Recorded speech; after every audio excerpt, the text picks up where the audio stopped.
Riquezas, honra y vida son la remuneración de la humildad y del temor de Jehová. Proverbios 22:4. La sabiduría contenida en este breve, pero poderoso versículo, es más profunda de lo que a simple vista parece. En apenas unas pocas palabras, el autor de los Proverbios nos revela una fórmula espiritual que trasciende el tiempo y las circunstancias humanas. La humildad y el temor de Dios como caminos hacia las verdaderas bendiciones de la vida.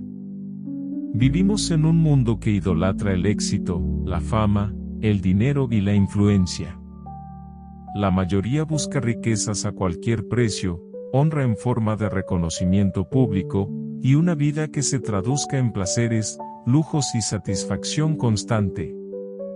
Pero este versículo nos recuerda que esas recompensas verdaderas no se consiguen por el ego, la soberbia o la competencia desenfrenada, sino por algo mucho más silencioso, menos aplaudido, pero mucho más poderoso, la humildad y el temor de Dios. La humildad, la clave olvidada. En un mundo que empuja a sobresalir, a ser el primero, a gritar más fuerte que los demás para ser escuchado, la humildad parece un valor anticuado, incluso débil. Pero en la Biblia, la humildad no es debilidad, sino fortaleza, bajo control. Es reconocer que no somos el centro del universo, que no tenemos todas las respuestas, y que necesitamos guía. La persona humilde no se pone a sí misma por encima de los demás, no presume sus logros como si fueran exclusivamente fruto de su esfuerzo, sino que reconoce la mano de Dios en cada paso de su camino. El humilde es aquel que sirve, que escucha, que aprende, que acepta corrección, que no se cree más ni menos que nadie, y que vive con una conciencia clara de su lugar en el mundo, no como dueño, sino como administrador de lo que se le ha confiado. Y aquí viene la paradoja del reino de Dios, es precisamente esa humildad. Esa actitud de corazón sincera y despojada, la que atrae las verdaderas riquezas, la honra que viene de lo alto, y la vida plena que solo Dios puede dar. El temor de Jehová no es miedo, sino reverencia viva. Cuando la Biblia habla del temor de Jehová, no se refiere a un miedo paralizante, sino a una reverencia profunda, un respeto sagrado, una conciencia constante de su presencia. Temor de Dios es vivir sabiendo que Él ve nuestros pensamientos más íntimos, que conoce nuestras motivaciones, y que nos ama lo suficiente como para guiarnos, corregirnos y levantarnos. Quien teme a Dios no se deja llevar por el capricho o la tentación del momento, porque ha aprendido a ver más allá de lo inmediato. Tiene una brújula interna, guiada por la verdad, y busca honrar a Dios con sus decisiones, su forma de hablar, su manera de tratar a los demás, y la administración de sus recursos. Temer a Dios no es vivir encadenado, sino vivir con propósito. Es vivir bajo una cobertura divina, sabiendo que hay un orden espiritual que, cuando se respeta, abre puertas de bendición. ¿Qué tipo de riquezas promete este proverbio? Cuando el versículo habla de riquezas, honra y vida, no se limita únicamente a lo material. Sí, puede incluir estabilidad financiera, éxito profesional o abundancia, pero lo que realmente enfatiza es una riqueza integral. Riqueza espiritual. Es la paz en el alma, gozo que no depende de las circunstancias, fe que sostiene en la tormenta. Riqueza emocional, sobre las relaciones sanas, familia fuerte, amigos leales, estabilidad interior. Riqueza de propósito, saber para qué estamos en la vida, tener una misión, un sentido claro de dirección. Riqueza material. Sí, también, cuando es producto de un corazón alineado con Dios y se administra con sabiduría y generosidad. La honra no es solo que la gente te aplauda, sino ser reconocido por Dios como un siervo fiel. Y la vida no es solo respirar y existir, sino vivir con plenitud, caminar en abundancia verdadera, incluso en medio de las pruebas. Este versículo no es una fórmula mágica. No dice, sé humilde y religioso, y automáticamente tendrás todo lo que deseas. Es más bien una revelación de una ley espiritual, cuando nuestro corazón se rinde verdaderamente a Dios, cuando aprendemos a depender de Él, con humildad, y cuando nuestro respeto por su voluntad dirige nuestras acciones, entonces, y solo entonces, nos convertimos en canales de su bendición. La humildad nos vacía del ego, y el temor de Dios nos llena de propósito. Esa combinación es tan poderosa, que inevitablemente transforma nuestra vida desde adentro hacia afuera. Aplicación práctica: ¿cómo vivir este proverbio? Empieza por el corazón. Pregúntate sinceramente si estás viviendo con humildad o con orgullo disfrazado. ¿Buscas servir o ser servido? Cultiva reverencia por Dios. No se trata solo de ir a la iglesia o rezar, sino de vivir con una conciencia constante de que Dios está contigo, ve tus actos, y desea lo mejor para ti. Agradece lo que tienes. La gratitud es la raíz de la humildad. Agradece por tus dones, por tus batallas, por tus aprendizajes. No te obsesiones con el éxito externo. Concéntrate en ser una persona íntegra. Las recompensas verdaderas vendrán como fruto, no como meta principal. Busca ser honrado por Dios, no por los hombres. Su aprobación vale más que 1000 aplausos. Proverbios 22:4 no es solo una frase bonita, sino una promesa viva. En tiempos donde la soberbia se premia, y la espiritualidad se descarta, este versículo nos recuerda que el verdadero camino a la abundancia es espiritual, silencioso y lleno de gracia. Dios no recompensa a los más ruidosos, sino a los más sinceros.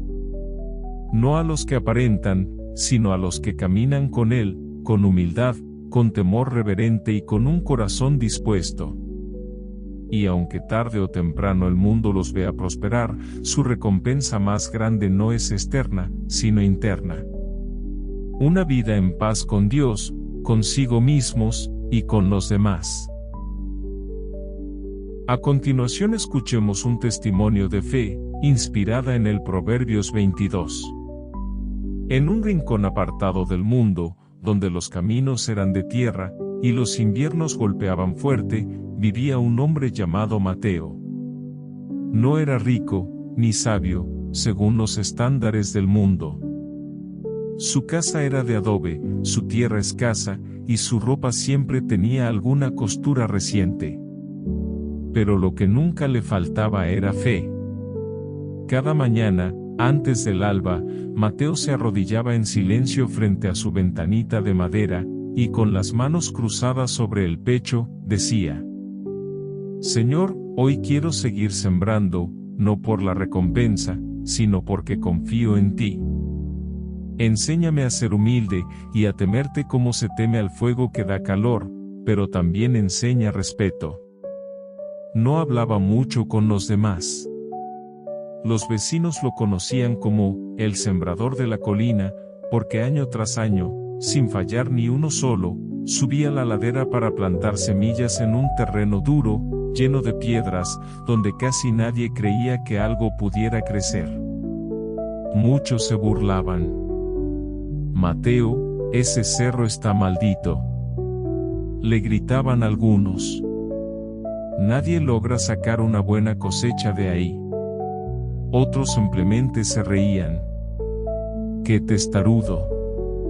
¿Para qué sembrar donde la tierra no quiere dar fruto? Pero Mateo, sin contestar, seguía subiendo, con el costal al hombro, y la esperanza sembrada más profundo que cualquier semilla. No era terquedad, era convicción. Había leído muchas veces aquel pasaje de los Proverbios, que dice: riquezas, honra y vida son la recompensa de la humildad y del temor del Señor. y lo había entendido a su manera. No creía que la riqueza fuera el oro ni la honra los aplausos. Para él, ser rico era tener paz con su conciencia, ser honrado era vivir con rectitud. Y tener vida era despertar cada día sabiendo que Dios no lo había abandonado. Su vida no fue fácil. Su esposa había muerto joven, y su único hijo, Tomás, se había marchado a la ciudad con la promesa de no volver. Aún así, Mateo nunca maldijo su suerte. Cada adversidad la convertía en una oración. Cada lágrima, en abono para su fe. A los 70 años, con el cuerpo ya cansado y las rodillas que crujían al caminar, Mateo siguió sembrando en aquella colina ingrata. Hasta que un día, después de una fuerte tormenta, algo cambió. La tierra, antes seca y dura, se humedeció de tal manera que parecía nueva. Las semillas, por primera vez en décadas, comenzaron a brotar. Primero tímidamente, luego con fuerza.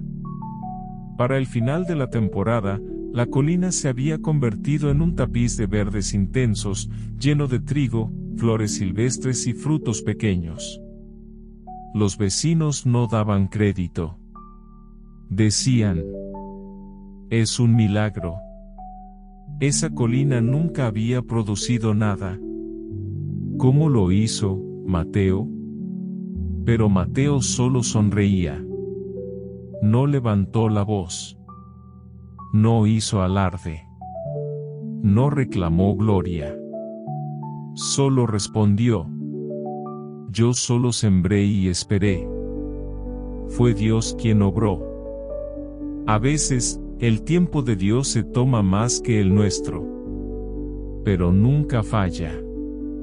Y fue entonces cuando su hijo, Tomás, regresó. Había oído los rumores del milagro del cerro, y quiso comprobarlo por sí mismo. Al ver a su padre entre los surcos, de pie, con el rostro bañado por el sol y la mirada serena, sintió un nudo en la garganta. Padre, yo pensé que estabas loco. Pensé que sembrabas por orgullo o por terquedad. Mateo sonrió. Sembraba por fe. Porque la humildad y el temor del Señor traen vida, hijo. Aunque a veces parezca que solo traen espera. Tomás se arrodilló y abrazó a su padre.